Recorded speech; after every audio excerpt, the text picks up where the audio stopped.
Hello बच्चों, मैं चंदन कुमार आज फिर आप लोग को आर्यभट्ट मैथमेटिक्स क्लासेस में स्वागत है सभी बच्चों को। आज का जो हमारा टॉपिक है बच्चों टेंजेंट एंड नॉर्मल। तो हमने इसका 4 वीडियो अपलोड किए हुए हैं टेंजेंट एंड नॉर्मल का। ठीक है, आप अगर नए हैं वीडियो पे तो जल्दी से सब्सक्राइब कर लें, बेल आइकन दबा लें और ऑल नोटिफिकेशंस को ऑन कर लें ताकि इस प्रकार की जितनी भी 12th का वीडियो है आपको टाइम टू टाइम मिले और आपकी पढ़ाई में कोई भी बाधित ना हो। ठीक है, तो देखिए आज का जो टॉपिक है हमारा टेंजेंट एंड नॉर्मल, ये एक्सरसाइज 16.1 का केसी सिन्हा का टाइप 3 क्वेश्चन। कल हमने टाइप 3 का जो हमने बताया था उसमें हमने क्वेश्चन नहीं बताया था। टाइप 3 में हम आपको ये बताए थे कि उसमें एग्जाम्पल के माध्यम से मैंने 2 टाइप का क्वेश्चन बताया था, उसी के आधार से आपको क्या करना है, बनाने का प्रयास करना है।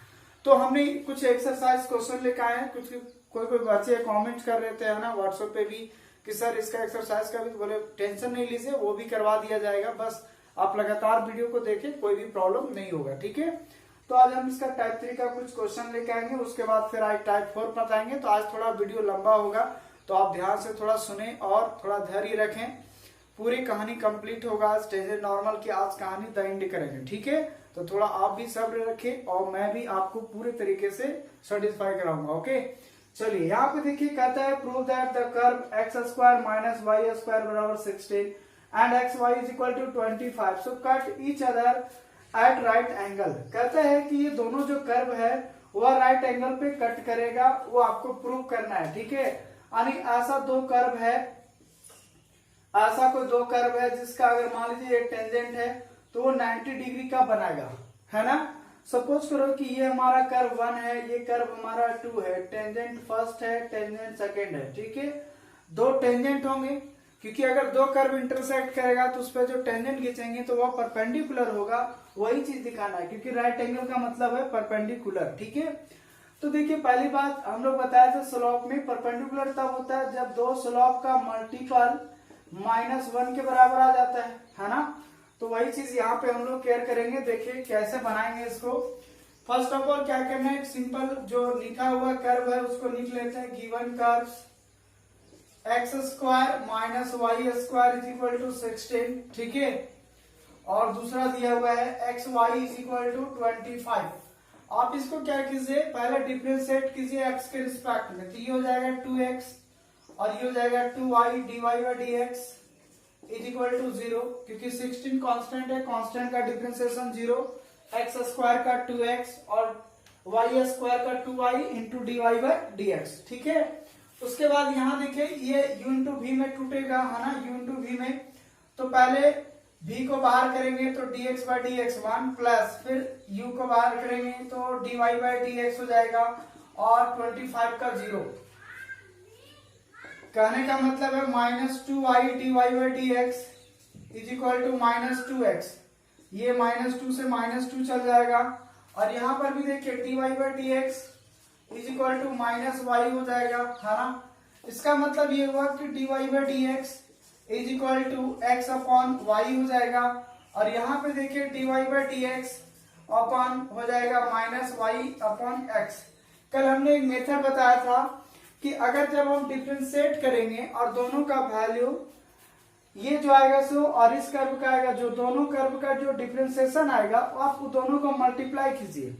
ठीक है, मल्टीप्लाई करने के बाद अगर -1 आ जाता है, -1 आ जाता है तो कह देंगे कि ये हमारा राइट एंगल है।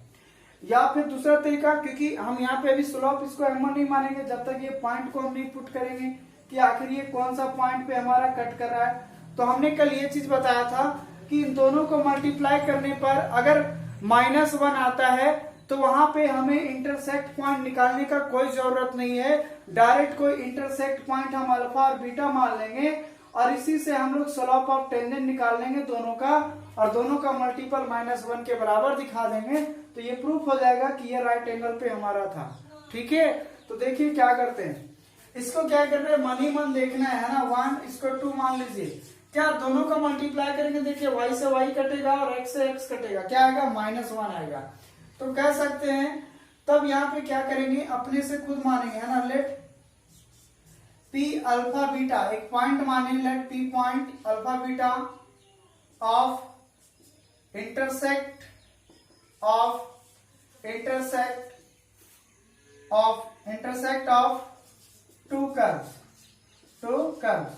दो कर्व्स का इंटरसेक्ट पॉइंट क्या है, अल्फा बीटा, है ना।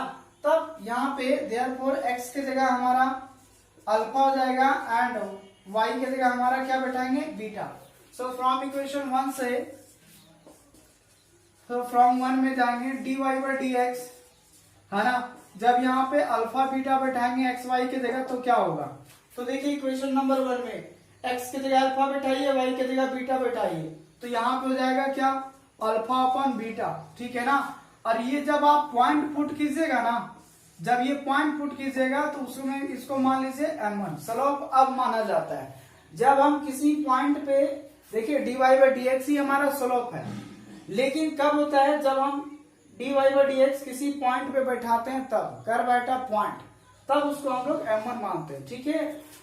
एंड फिर दूसरा मान लेते हैं फ्रॉम 2 में, इसको m2 मान लेते हैं, जो हमारा dy बाई डी एक्स है ये भी अल्फा और बीटा पॉइंट पे क्या होगा, तो यहाँ पे देखिए यहाँ पे बीटा बाय अल्फा हो जाएगा, तो हो गया माइनस बीटा बाय अल्फा। अब हम लोग क्या करेंगे, सिंस या नाउ m1 इंटू m2 निकालते हैं, तो m1 का वैल्यू हो गया alpha by beta into m2 का वैल्यू हो गया minus beta by alpha. Beta से बीटा कैंसिल होगा, अल्फा से अल्फा कैंसिल होगा, तो आएगा कितना बच्चों, -1। तो हम लोग जानते हैं कि अगर दो स्लोप का मल्टीपल अगर -1 के बराबर आ जाए तो वास्तव सिचुएशन में दोनों कर्व यहाँ पे एक दूसरे का राइट एंगल बनाएगा, यानी परपेंडिकुलर होगा। बात समझ में आया ना।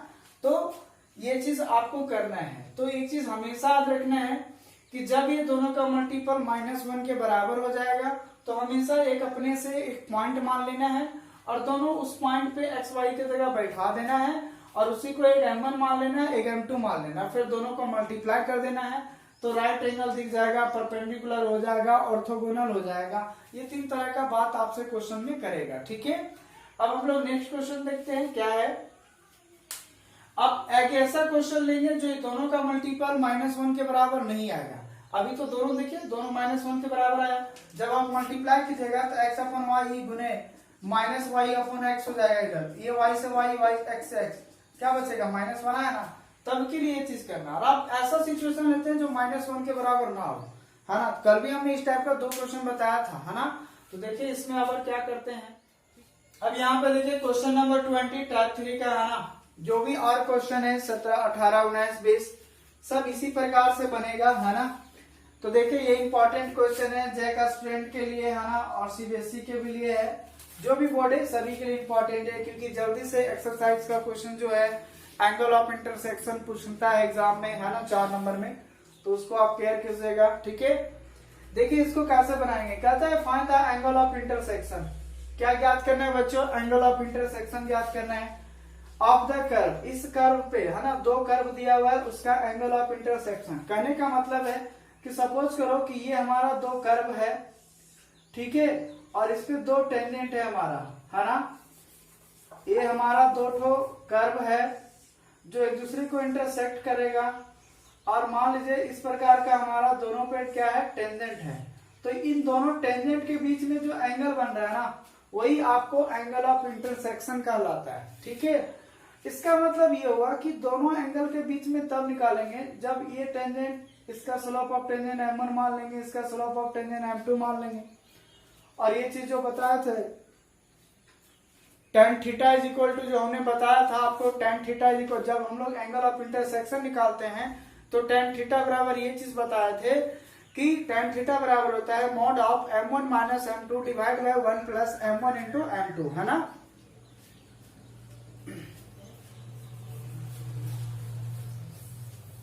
अब देखिए इसका सॉल्यूशन कैसे करेंगे, आराम से पहले दोनों कर्व लिख लीजिए। गिवन कर्व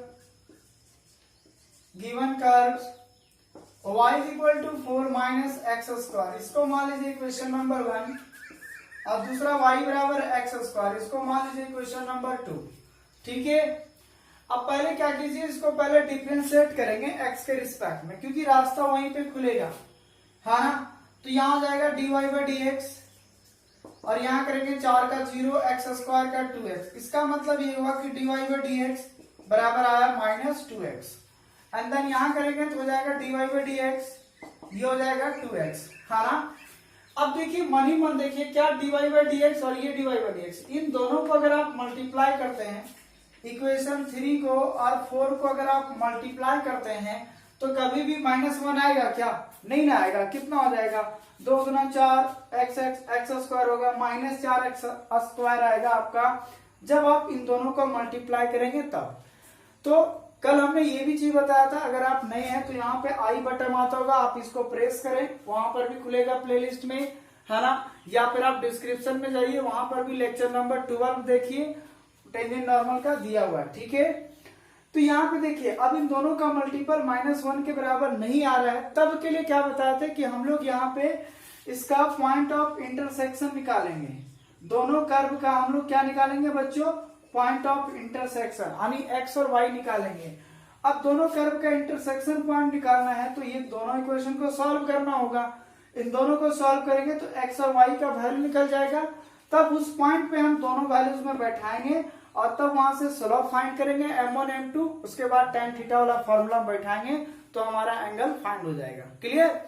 तो यही चीज हम कल बता रहे थे, जो कि पूरे डिटेल से बताया। 2 ही क्वेश्चन बताया था, बट 32 मिनट का वो वीडियो था, इसलिए मैं अधिकतर और क्वेश्चन नहीं बताया था। इसलिए आप उस वीडियो को एक बार जरूर देख लें, वहां पूरा डिटेल से बताया गया, ठीक है। अब यहाँ पे देखिए अब्सेंस मल्टीपल या product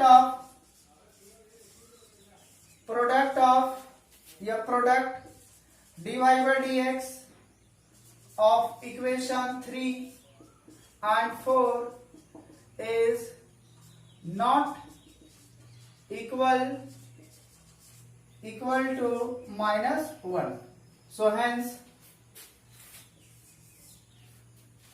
now we find intersect point of two curve, है ना। तो जब ये -1 के बराबर नहीं आएगा तब हम लोग ये पॉइंट को निकालेंगे। वहां पे नहीं निकाले थे, वहां सिर्फ अल्फा बीटा मान के कहानी खत्म कर दिए थे। कब? जब -1 आया था तब। लेकिन यहाँ पे दोनों का मल्टीपल -1 नहीं आया, तब ऐसा सिचुएशन में दोनों ही कर्व को आपको सॉल्व करना होगा और एक्स वाई का वैल्यू फाइंड करना होगा, ठीक है बच्चों। तो चलिए अब इन दोनों को मैं सॉल्व कर रहा हूं। नाउ सॉल्विंग इक्वेशन 1 एंड 2, है ना। दोनों को सॉल्व करते हैं। देखिए क्या करते हैं, यहाँ पे क्या करते हैं, एक्स स्क्वायर का वैल्यू वाई इक्वेशन नंबर 1 में बैठा देते हैं। यहाँ जो एक्स स्क्वायर का वैल्यू वाई है उसको आप यहाँ पे बैठा दीजिए, तो क्या हो जाएगा, यानी यहाँ पे y बराबर 4 - y हो जाएगा, क्योंकि एक्स स्क्वायर का वैल्यू कितना है? y, है ना। सिंस एक्स स्क्वायर बराबर y है ना। अब यहाँ पे देखिए क्या करते हैं, इधर आएगा तो 2y = 4, यानी y बराबर कितना हो जाएगा? 2 हो जाएगा, है ना। अब इसको क्या करेंगे, ये कोई भी इक्वेशन में बैठा दीजिए, या इक्वेशन नंबर 1 या 2 में, है ना। तो यहाँ पे देखिए पुट y बराबर 2 इन इक्वेशन 2 में, है ना। तो क्या हो जाएगा, यहाँ पे एक्स स्क्वायर बराबर 2 हो जाएगा, यानी x बराबर √अंडर +-2, यानी दो वैल्यू देगा, एक प्लस में एक माइनस में, ठीक है। तो फिलहाल अभी ये रखते हैं, x बराबर ये हो गया। इसका मतलब जो हमारा पॉइंट था, सो देयरफॉर पॉइंट इज क्या आया, ±√2 × 2, है ना। आई ना पॉइंट आया, तो P पॉइंट हमारा ये चीज फाइंड हो गया, ठीक है। अब हम लोग क्या करेंगे, इस पॉइंट पे इसका स्लोप और टेंजेंट निकालेंगे, क्योंकि यही तो है हमारा स्लोप। ये जो निकलता है ना dy by dx, यही हमारा क्या है, स्लोप है बच्चों। तो ये जो स्लोप निकल गया उसमें एक बार ये बैठाएंगे एक्स वाई के जगह √2 और y, तो m1 निकलेगा। फिर ये वाला वैल्यू यहाँ बिठाएंगे तो m2 निकलेगा, ठीक है। तो मैं इधर बिठा रहा हूं, देखिए एट पॉइंट ±√2 × 2, ठीक है। अब यहाँ पे देखिए जब सो फ्रॉम 3 में dy by dx, इसको m1 मान लीजिए, और यहाँ पे बैठा रहा हूं ±√2 × 2। तो यहाँ पे देखिए -2x है, अब x की जगह बैठाएंगे तो -2 × x की जगह, देखिए तो x की जगह कितना है, ±√2 है ना। कहने का मतलब ये टोटल वैल्यू कितना हो गया बच्चों, यहाँ पे प्लस माइनस 2√2 हो जाएगा। ठीक है, उसके बाद फिर जाएंगे फ्रॉम 4 में, इसको मान लेते हैं m2 और dy/dx, और ये पॉइंट पे निकालेंगे प्लस माइनस √2 × 2। अब यहाँ पे इसका वैल्यू कितना था, 2x था, तो 2 रहने देंगे, x की जगह फिर हो गया प्लस माइनस √2, है ना। इसका मतलब पूरा फाइनल हो गया प्लस माइनस 2√2। तो ये m1 का वैल्यू निकल गया और ये हमारा m2 का वैल्यू निकल गया। ठीक है, अब देखिए इन लोगों को सॉल्व करेंगे। Angle of intersection at point plus minus √2 × 2 is tan theta is equal to mod of m1 minus m2 upon 1 plus m1 into m2, है ना। अब यहां देखिए इसका वैल्यू पुट करेंगे हम लोग, तो क्या हो जाएगा बच्चों,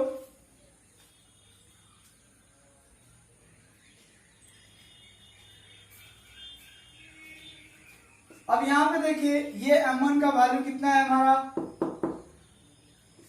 माइनस, यहां पे देखिए माइनस प्लस माइनस 2√2, फिर माइनस m2 का वैल्यू है प्लस माइनस 2√2 अपॉन फिर 1 प्लस माइनस प्लस माइनस 2√2, है ना, इनटू प्लस माइनस 2√2। ये आपका वैल्यू है जो हमने बैठाया यहाँ पे।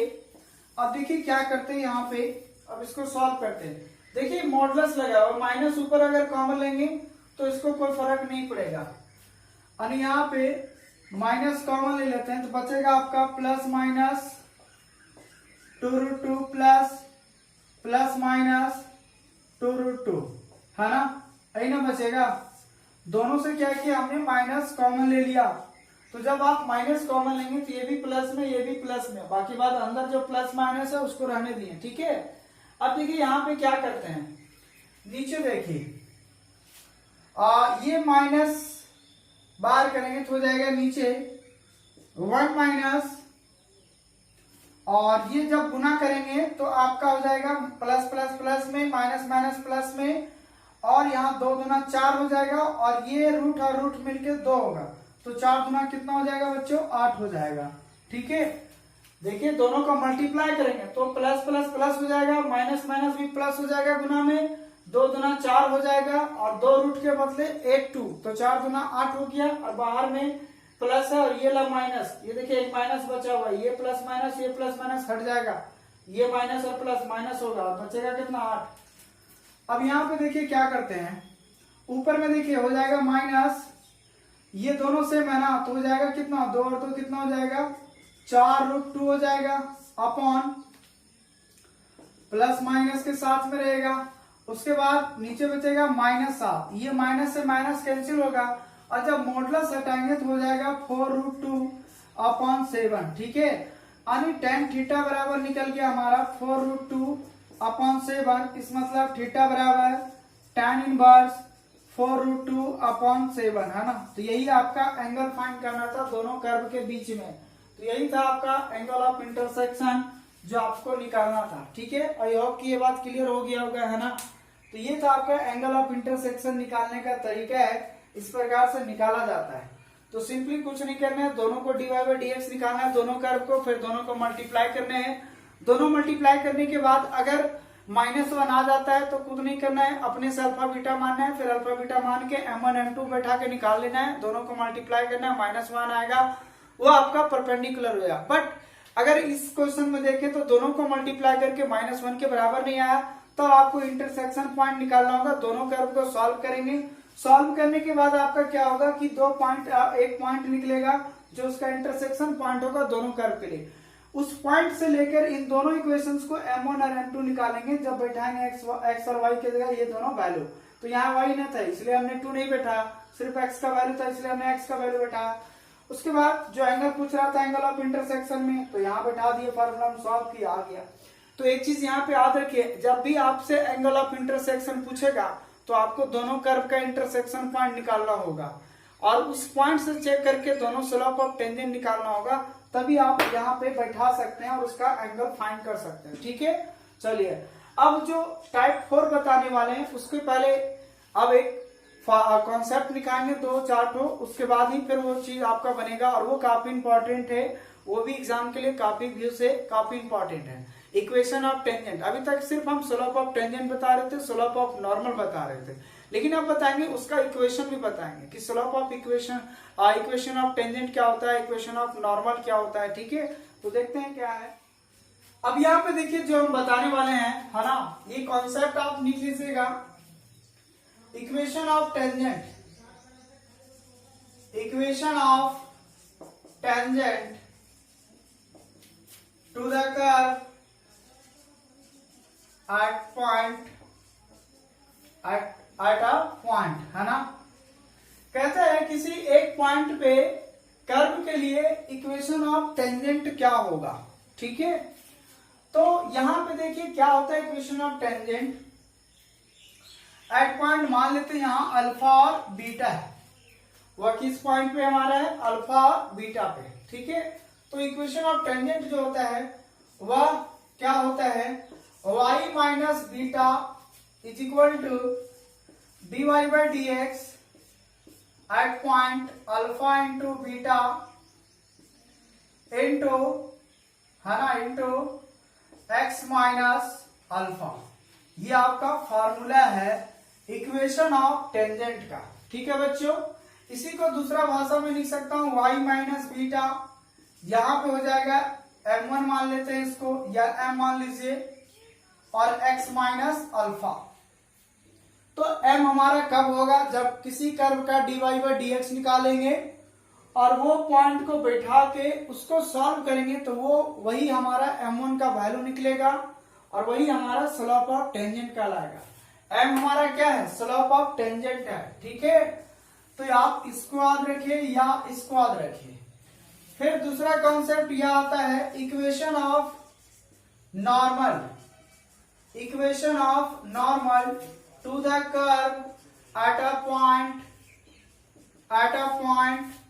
अल्फा बीटा, है ना। तो अगर इस पॉइंट पे आपको normal of equation of normal निकालना है, तो उसके लिए ये भी हो जाएगा, सेम होगा y minus beta into -1 upon dy by d x at alpha comma beta into x minus alpha, है ना। तो ये फार्मूला है। क्या स्लोप ऑफ नॉर्मल में ये बताया गया था ना फार्मूला, कि स्लोप ऑफ नॉर्मल क्या होता है, -1 बटा dy बाई डी एक्स, ये था स्लोप ऑफ नॉर्मल। और स्लोप ऑफ टेंजेंट क्या था, simply dy by d x, है ना। तो सिर्फ वही चीज हो गया, नॉर्मल आया तो स्लोप ऑफ टेंजेंट ऐसे लगता है। कहने का मतलब हुआ कि y minus beta is equal to -1 बटा m और x माइनस अल्फा। तो दूसरा तरीका ये भी याद रख सकते हो। तो m होगा जिस पॉइंट पे बोला जाएगा उसका स्लोप ऑफ नॉर्मल और स्लोप ऑफ टेंजेंट। ठीक है, अब मैं इसके अकॉर्डिंग क्वेश्चन लेता हूं। ठीक है, उसके बाद देखता हूं क्या चीज होगा। अच्छा, इसी में देखिए छोटा छोटा चीज और आता है, क्या निकल के सामने वो चीज देखिए, है ना।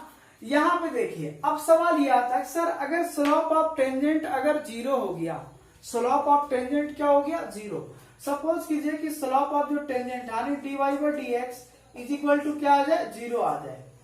तो सपोज कीजिए ये ला 0 हो जाएगा, 0 होने पर ये पूरा कहानी 0 हो जाएगा। इसका मतलब y माइनस बीटा बराबर क्या होगा, 0। इसका मतलब y बराबर क्या हो जाएगा, बीटा हो जाएगा।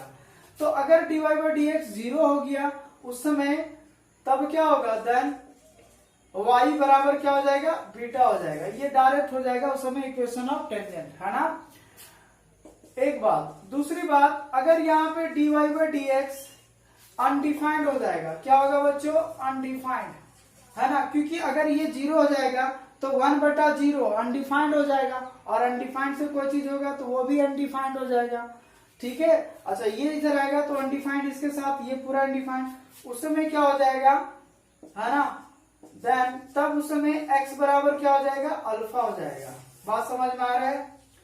यानी कहने का मतलब है कि स्लोप ऑफ टेंजेंट अगर 0 है तो y बराबर बीटा हो जाएगा, और अगर स्लोप ऑफ टेंजेंट अनडिफाइंड है तो x बराबर अल्फा हो जाएगा। बात क्लियर? धीरे धीरे बात समझ में आएगा जब टाइप 4 का क्वेश्चन लूंगा। तो अब मैं पढ़ाने जा रहा हूं टाइप 4, है ना। अब टाइप 4 का क्वेश्चन देखूंगा, उसके बाद देखिए कैसे होता है, इस फार्मूला को मैं कैसे यूज करता हूं। क्लियर? चलिए अब यहाँ पे देखिए बच्चों क्या है, टाइप 4 का 25 नंबर क्वेश्चन कहता है find the equation of tangent and normal. आपको यहाँ पे दोनों ज्ञात करना है, इक्वेशन ऑफ टेंजेंट और इक्वेशन ऑफ नॉर्मल ज्ञात करना है। टू द कर्व y बराबर एक्स क्यू एट 1 1 पे, है ना। कहता है इस पॉइंट पे इस कर्व के लिए आपको इक्वेशन ऑफ टेंजेंट और इक्वेशन ऑफ नॉर्मल ज्ञात करना है।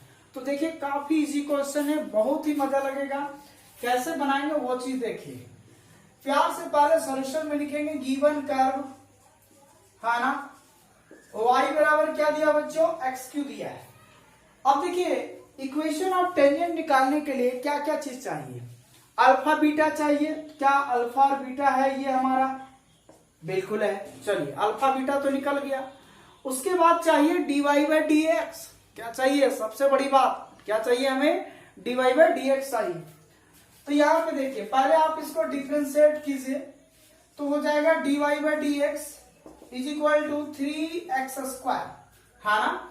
फिर आप इस पॉइंट पे निकाल लीजिए, है ना। सो एट पॉइंट 1 1 पे क्या होगा, this implies dy by d x at 1 1 पे उस समय हमारा जो वैल्यू आएगा वो आएगा 3 इंटू 1 का स्क्वायर बराबर 3। क्योंकि यहाँ पे y नहीं ना है तो सिर्फ x का ही वैल्यू बैठाएंगे। अगर y रहता तो सपोज करो कि एक y बच जाता तो y का भी वैल्यू बैठा देते, लेकिन यहाँ पे y नहीं है। तो यही जो हमारा निकल गया, यही हमारा क्या निकल गया बच्चों, इसको दूसरा भाषा में m भी बोल सकते हैं, यानी m बराबर dy by d x slope of tangent, है ना। इसी को क्या बोलते हैं, स्लोप ऑफ टेंजेंट बोलते हैं, क्योंकि यही हमारा है स्लोप। ठीक है। अब हमें कहता है इक्वेशन निकालने के लिए, so we know that equation of tangent is क्या होता है, y minus beta into dy by d x at, यहां पे क्या हो जाएगा 1 1 हो जाएगा ना, यानी अल्फा बीटा कर देते हैं, इंटू x माइनस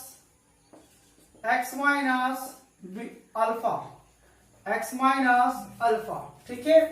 कहने का मतलब हो गया y अल्फा की जगह यही ना है अल्फा और बीटा, है ना। अल्फा की जगह हो गया 1, तो अल्फा की जगह 1 और dy बाई डी एक्स यहां हो जाएगा 1 1 इंटू एक्स माइनस 1, और अल्फा देखिए बीटा की जगह भी 1 हो गया और अल्फा की जगह भी 1 हो गया, है ना। जो पॉइंट दिया रहेगा वही आपका अल्फा बीटा है। अब यहाँ देखिए y माइनस 1 रहने देते हैं, और 1 1 पॉइंट पे हमारा स्लोप ऑफ टेंजेंट क्या निकला, तो यही ना 1 1 पे स्लोप ऑफ टेंजेंट कितना निकला, 3 निकला है। तो यहाँ पे 3 बैठा देंगे इंटू एक्स माइनस 1, यानी y माइनस 1 बराबर 3x माइनस 3, इसलिए मतलब y बराबर 3x माइनस 3, ये इधर माइनस में इधर आ गया तो प्लस में, यानी y बराबर 3x माइनस 2। यही आपका क्या हो गया, आंसर हो गया बच्चों। तो ये था आपका इक्वेशन ऑफ टेंजेंट निकल गया, ये है ना। तो बात समझ में आया ना कितना इजी है। तो देखिए करना क्या है, जो पॉइंट दिया रहेगा वो अल्फा बीटा है। अब सवाल आई आता होगा सर अगर नहीं दिया रहेगा तो उसका कुछ और रीजन क्वेश्चन होगा, वहां उसको निकालना होगा, उस समय आपको अल्फा बीटा। ठीक है। फिलहाल अभी अपन ये समझिए कि अगर दिया हुआ है तो अल्फा बीटा है, यहां से dy बाई डी एक्स निकालेंगे, फिर एक्स वाई की जगह यहाँ पे जो निकलेगा वो एक्स वाई की जगह 1 1 बैठा देंगे, जो भी दिया रहेगा अल्फा बीटा का वैल्यू, वहां से हमारा स्लोप ऑफ टेंजेंट निकल जाएगा। उसके बाद इस फार्मूला पे आएंगे, उस फार्मूला में बैठा देंगे, ये वैल्यू निकाल के रखे थे हमने 3, अल्फा बीटा की जगह 1 1 है, बैठा दिया, सॉल्व किया, जो निकल के आया वो आपका हो गया इक्वेशन ऑफ टेंजेंट। अब लेकिन अगला क्या है, इक्वेशन ऑफ नॉर्मल, क्योंकि अभी तो हमने स्लोप ऑफ टेंजेंट निकाला है ना। अब लिखेंगे also equation of normal. Equation of normal. तो ये क्या होता है, y minus beta is equal to -1 upon dy by d x into alpha beta into x minus alpha. इसका मतलब y हो गया बीटा के जगह 1 -1 बटा ये जो वैल्यू निकल गया ये कितना हो गया 1 1 पे 3 हो जाएगा, तो यहाँ पे 3 हो जाएगा और x माइनस अल्फा के जगह 1 हो गया। ये 3 इधर मल्टीप्लाई में आएगा तो कितना आ जाएगा, या फिर आप डायरेक्ट इधर ही रहने देते हैं तो हो जाएगा -x/3 माइनस प्लस 1/3। देखिए -1/3 को मल्टीप्लाई कीजिए, x में आएगा -x/3, ये इसके साथ जाएगा तो माइनस माइनस प्लस 1/3 और ये इधर माइनस में इधर आएगा तो प्लस में, है ना। यानी y बराबर हो गया 3 एलसीएम लीजिए तो -x प्लस 1 प्लस 3 यानी y बराबर हो गया -x प्लस 4 अपॉन 3। तो यहाँ पर भी छोड़ सकते हैं, 3 को इधर भी ले जा सकते हैं। तो ये आपका हो गया इक्वेशन ऑफ नॉर्मल, ये हो गया इक्वेशन ऑफ नॉर्मल, ये हो गया इक्वेशन ऑफ टेंजेंट। तो ये आपसे पूछ रहा था, है ना। तो इस प्रकार का क्वेश्चन पूछा जाता है अक्सर 4 नंबर में। तो ये भी वीवीआई क्वेश्चन है ना। आप इसको अच्छे से केयर कीजिएगा, ठीक है। चलिए अब नेक्स्ट क्वेश्चन देखते हैं इसी के आधार पे। कहते हैं find the equation of tangent and normal to the curve x बराबर cos t y बराबर sin t at t is equal to π/4। अब देखिए बच्चों यहाँ अब एक चीज में नहीं दिया है कि पूरा y बराबर एक कर्व नहीं दिया है, x का अलग दिया है, y का अलग दिया है। तो ये चीज आप ख्याल रखें कि ये क्या, ये पैरामेट्रिक फॉर्म नजर आ रहा है। डिफरेंशिएशन में जब लास्ट हमारा जो टॉपिक था पैरामेट्रिक फॉर्म ऑफ डिफरेंशिएशन, उसमें यही चीज बताया गया था कि एक्स वाई के अलावा अगर कोई दूसरा वेरिएबल t है तो वो हमारा क्या होगा, यहाँ पे पैरामीटर होगा। अब वो चीज याद कीजिए कि पैरामेट्रिक इक्वेशन से हम लोग कैसे फाइंड करते थे dy बाई डी एक्स, वहां पे कैसे dy बाई डी एक्स निकालते थे। तो देखिए धीरे धीरे समझिए कैसे करना है। जो हमारा पैरामीटर होता है हम उसी के रिस्पेक्ट में डिफरेंशिएट करते हैं। तो पहले लिखेंगे गिवन इक्वेशन या गिवन कर्व x बराबर cos t और y बराबर sin t।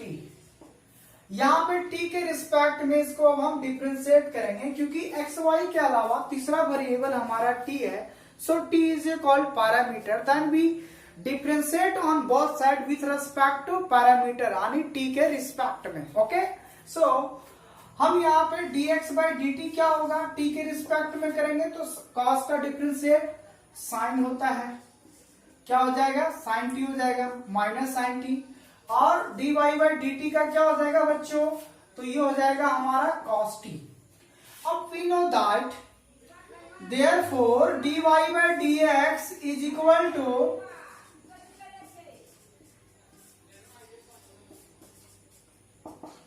dy by dx बराबर होता है dy by dt upon dx by dt। क्या लिख सकता हूं ना, देखिए dt से dt कैंसिल होगा, dx बाई dy बचेगा, सॉरी dy बाई dx बचेगा ना कि नहीं बचेगा, बिल्कुल बचेगा कि नहीं बचेगा।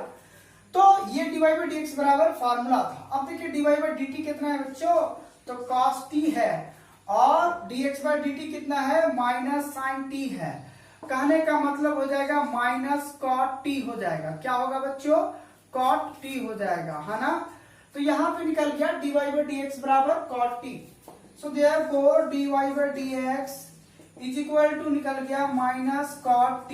ओके, अब यहां पे देखिए क्या करते हैं प्यारे बच्चों।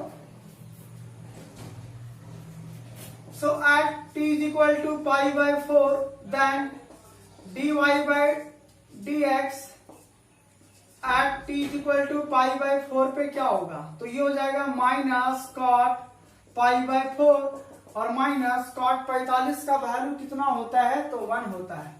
तो कहने का मतलब है स्लोप ऑफ टेंजेंट हमारा कितना निकल गया, -1 निकल गया।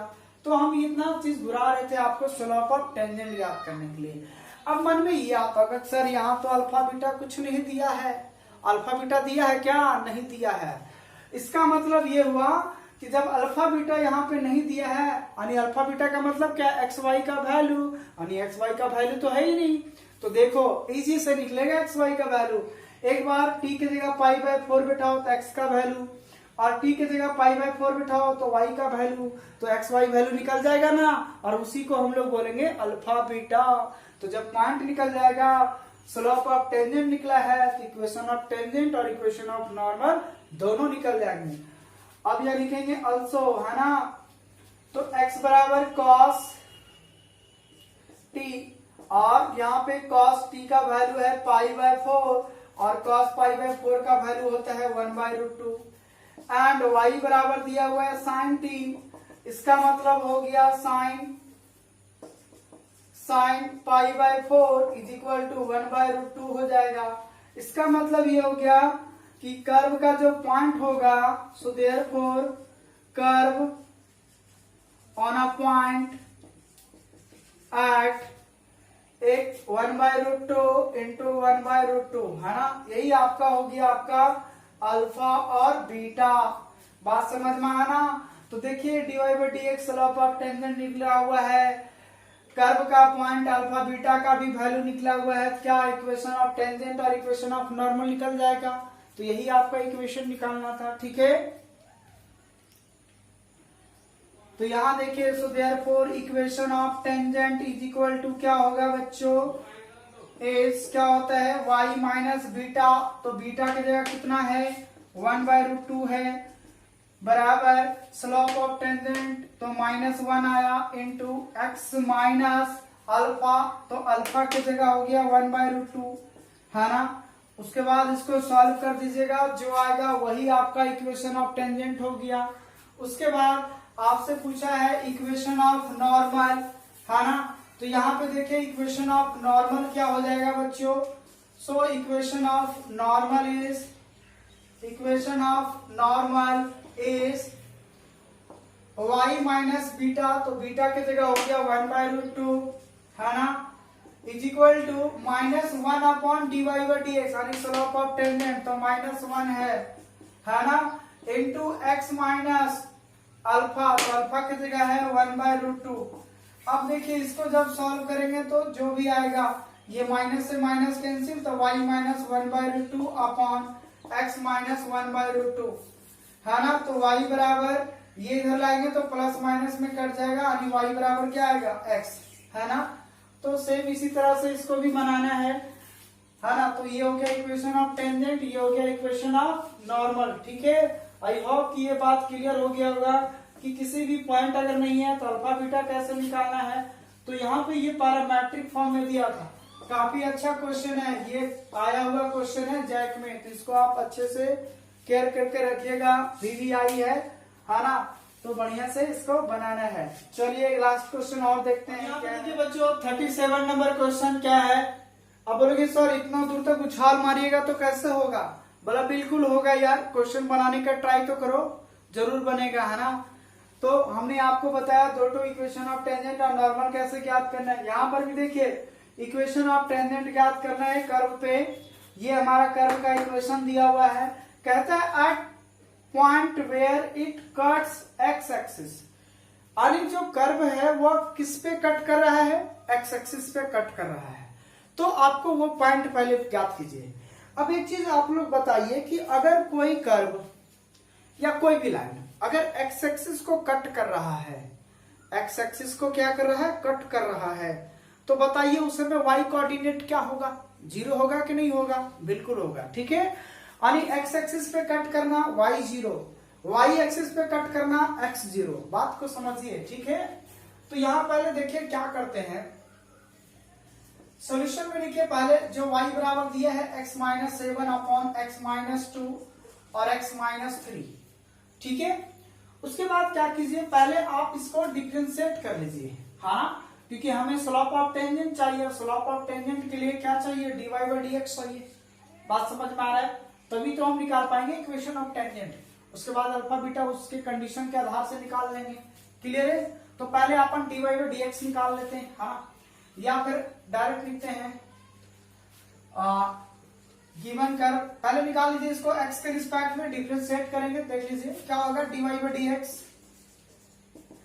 यहां करेंगे तो देखिए u/v के रूप में टूटेगा, फिर u इंटू v में ये अलग टूटेगा, है ना। तो पहले u/v, v बाहर होगा, यानी x-2, हम ऐसा करते हैं ना, इसको मल्टीप्लाई कर देते हैं, ठीक है, तो क्या होगा x माइनस 7 और यहाँ हो जाएगा आपका एक्स स्क्वायर 3 दूना 5x और प्लस 3 दूना 6 हो जाएगा। ठीक है ना, देख लीजिएगा मल्टीप्लाई करके यही वाला आएगा x square minus 2 minus 3 minus 5x और माइनस माइनस प्लस 3 दूना 6 हो जाएगा। ठीक है, और इसको मान लीजिए क्वेश्चन नंबर 1। अब देखिए v को छोड़ते हैं, u बाय v के रूप में बनाइए, v को बाहर करेंगे और x square minus 5x plus 6 बाहर होगा, डिफरेंशिएट हो जाएगा x minus 7 with respect to x, फिर माइनस यहां करेंगे तो अब x माइनस 7 बाहर होगा और डिफरेंशिएट हो जाएगा x square minus 5x plus 6 with respect to x upon हो जाएगा x square minus 5x plus 6 का होल स्क्वायर। ठीक है, अब यहाँ पे देखिए क्या करते हैं, यहाँ x square minus 5x plus 6 रहने देते हैं, यहाँ डिफरेंशिएट करेंगे तो x का 1 7 का 0 यानी पूरी कहानी में 1 बचेगा, 1 माइनस 0 और यहाँ हो जाएगा x माइनस 7, यहाँ होगा 2x, यहाँ हो जाएगा 5 6 का 0 और नीचे तो कुछ नहीं करने वाले हैं, जैसे कहा तैसे उतार देंगे यहाँ पे।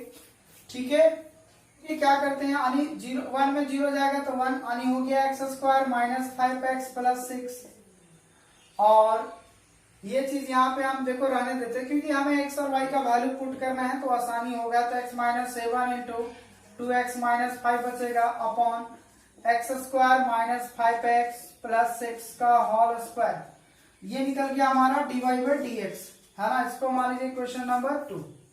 चलिए अब सवाल आता है स्लोप ऑफ टेंजेंट निकालने के लिए हमें पॉइंट चाहिए अल्फा बीटा, तभी तो यहाँ पे बैठाएंगे अल्फा बीटा का वैल्यू। तो देखिए क्या करते हैं, अब since it is cut x axis, ये जो कर्व है वो किस पे कट कर रहा है, एक्स एक्सिस पे कट कर रहा है, इसका मतलब y बराबर क्या हो जाएगा बच्चों 0 होगा, y बराबर क्या होगा 0 होगा। अगर कोई कर्व x एक्सिस को कट कर रहा है उस समय y का वैल्यू 0 होगा, तो इसका मतलब ये हुआ कि जब हम y का वैल्यू यहाँ 0 बैठा देंगे इक्वेशन नंबर 1 में तो x का वैल्यू फाइंड हो जाएगा। सो फ्रॉम 1 से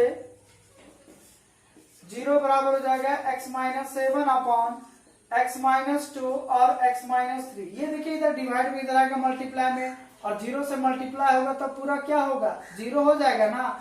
इसका मतलब ये हो गया कि x माइनस 7 बराबर 0, दिस इंप्लाइज x बराबर क्या निकल गया 7 निकल गया और y बराबर कितना है 0 है।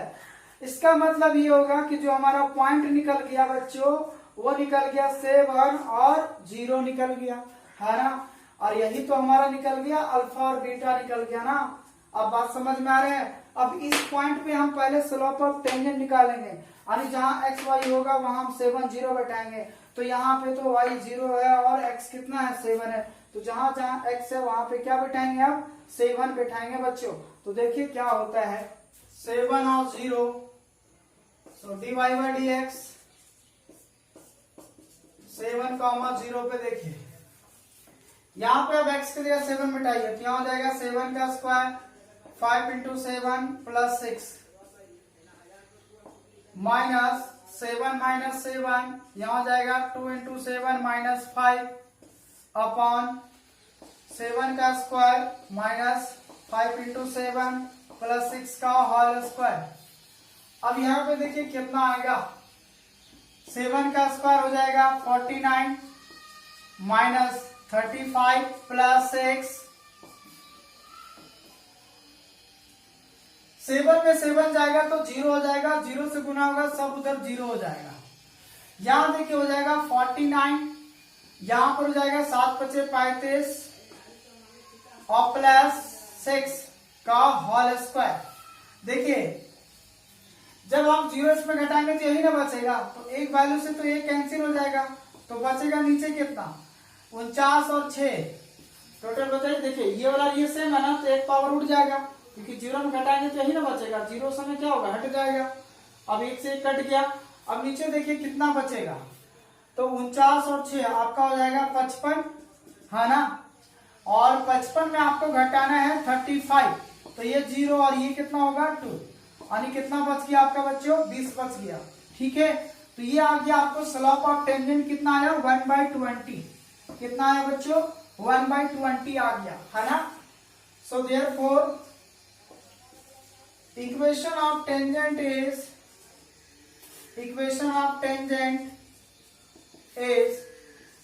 y minus beta dy by dx alpha beta into x minus alpha, ये फार्मूला होता है। अब अल्फा बीटा का वैल्यू पता है, यहाँ पे अल्फा का वैल्यू 7 और बीटा का वैल्यू 0 है, तो यहाँ बैठा देते हैं। तो देखिए क्या हो जाएगा हमारा। So therefore y minus beta का वैल्यू हो गया 0, dy by dx इस पॉइंट पे आने अल्फा बीटा पे निकला हमारा कितना 1/20, तो 1/20 हो जाएगा।